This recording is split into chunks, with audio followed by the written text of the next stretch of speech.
remember our name. Okay, cool.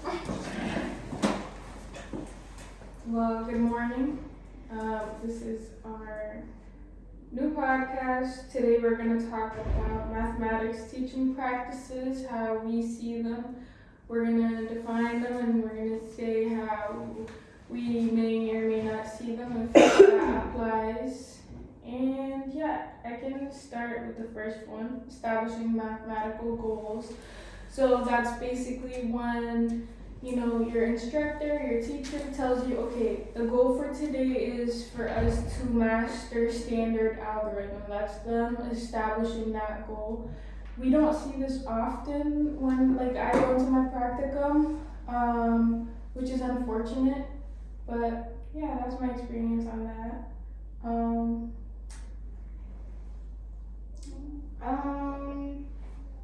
This is from the book. We did this a couple weeks ago. It says implement. Can you relax? I don't know why he's doing that. Implement tax. I can't even say the word. It's okay.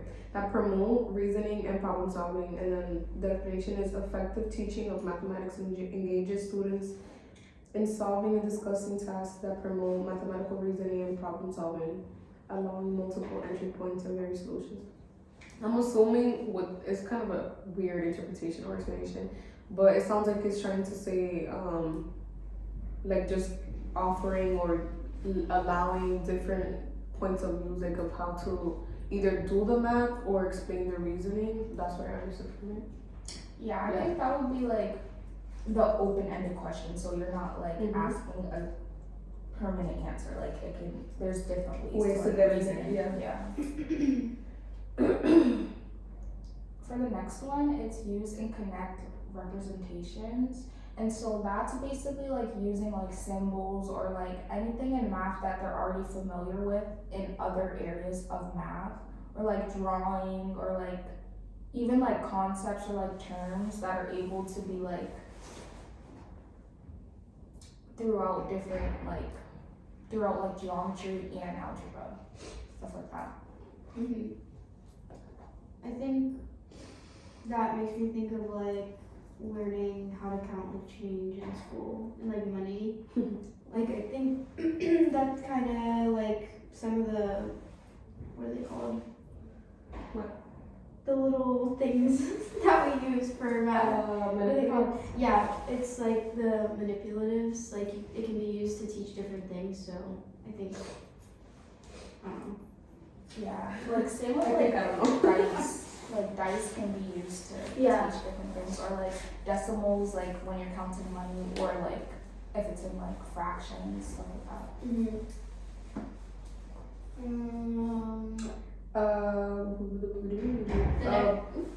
Go. The next one is facilitate meaningful mathematical discourse. I think we've talked a lot about that in other podcasts, number talks. The big thing that we're learning and that's important when teaching math is having that discourse and discussion with students, so you can see how they're thinking about things and where to go from there, because without kind of discussing how they're finding the answers, you don't really know where their understanding is or where their skill level is, I guess. So I think just being able to start discussions and do it so kids are comfortable to share and not feel like they're going to give the wrong answer. Sorry. Said, even when we're doing the number talks, it's important to acknowledge students' wrong mistakes, because you don't want to be no, you're wrong, and then they feel discouraged to not share. So it's so simple, yet it's so not practiced enough, where teachers disregard the student completely. But yeah, I think it's important to do that. Yeah. I think it's kind of the same thing with posing a purposeful question, which is the next one, but it's to get them to what you want them to be right, the right answer, you kind of need to ask the right questions. So I feel that all of them go into each other, but that one especially, I feel is a part of that one, the mathematical discourse.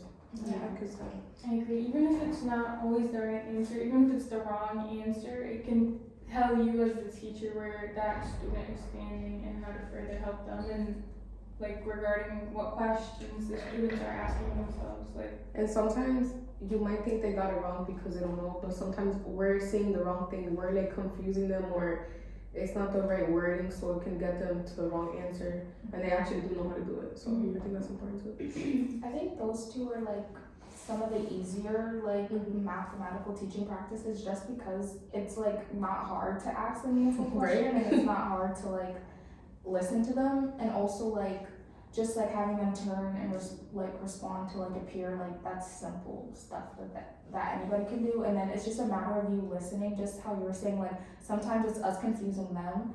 That's also why I think how Dr. King, like when you ask her a question, she usually asks you another question back.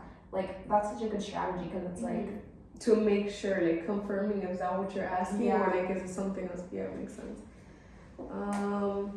Build procedural fluency from conceptual understanding. Do you know what that is? I kind of don't know. it's like, oh, I think it's like, Oh, it says, I'm gonna just read it and then we can speak about it. Effective teaching of mathematics builds fluency with procedures on a foundation of conceptual understanding, so that students over time become skillful in using procedures, flexibility as they solve.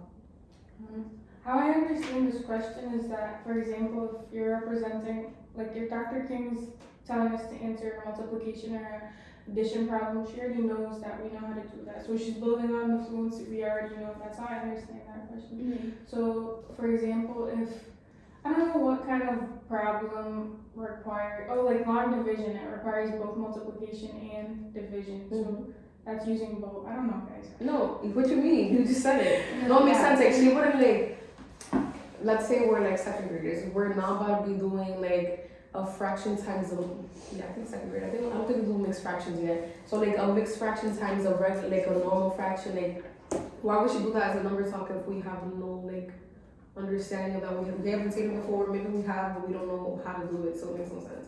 That's when we start with dots. I think that's where you were getting at. I think that makes sense. yeah, even like simpler things like just explaining like what manipulative, like base 10 blocks, you have to explain like what each thing represents, because if you don't, it's not going to help them, and it's supposed to help them. So I think stuff like that too. Just like overall making sure that students understand like concepts before putting it into practice, which like you build off that as you go on the year and grades and stuff. So They always told me like it's important to learn multiplication, because that's a big part of how you're fluent in other things in math. So I also, when I hear procedural, I think of like steps and like the process. So I was thinking of like PEMDAS too. Like they need to understand like why they're doing something first, and also like how it gets them the right answer. So I think this is more like being fluent, like having stuff memorized, but also knowing like why it's memorized and like why you're doing steps. yeah. Next is support productive struggle in learning mathematics, which I think is kind of straight to the point, but I can read the little thing. Effective teaching of mathematics consistently provides students individually and collectively with opportunities and supports to engage in productive struggle as they grapple with mathematical ideas and relationships. So I just said productive struggle. I don't think you should like give them the answer like that. I think anybody else yeah, I agree. Walking away. walking. No. Just like you said, Dr. King, like if we ask a question, she asks another question, and I think it makes you kind of think and find the answer like on your own, because you're like, oh, Should have. yeah. So I think like just making sure you're not giving kids the answer right away, like let them work for it, I guess. I don't know. Also, what you guys were saying too about like the math talks, and it's like obviously something we know how to do. It shouldn't be too easy for them, and it shouldn't be too hard, and that's how you know that their struggling is like appropriate. It's like not too hard, but also What they're is that thinking called? zone of proximal development. Yes. We got that memorized. You see that? Next is explicit and use evidence of thinking. Effective teaching of mathematics uses evidence of student thinking to access progress towards mathematical understanding and to adjust instruction continually in ways that support and extend learning. That's the last one. You guys understand? I think that just means having like multiple means of assessment to make sure you're keeping track of like kids' progress. Whether it's like, oh, like do this with a partner, and having like in my first grade class during math, usually they'll have a part of the lesson that they are all on the rug with the whiteboard, and then they'll do partner work, and then the teacher will go around and see like different ways that the kids got the answer and have them go up and like explain it to the class. So I think stuff like that you can really tell. Exit tickets, like just grading their work, or asking them to explain. I was gonna say like verbally too. Sometimes they can have the right answer, but that's like in Massachusetts at least we have MCAS. The answer is not. They need the explain why usually. Like, Yeah, usually you not always just like need the work. yeah. So I think having the reasoning behind their work is part of the answer too. So. Yeah.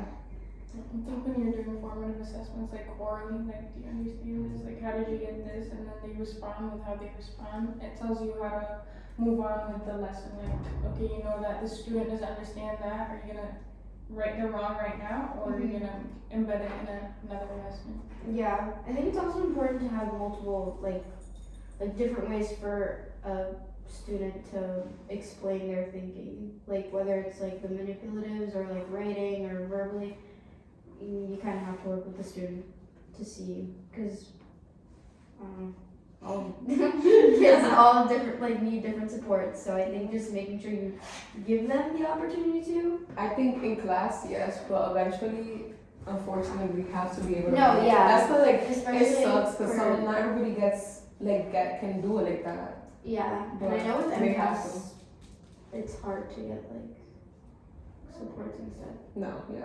So Alright, well, So yeah, thanks for joining in our podcast. We'll see you guys next week.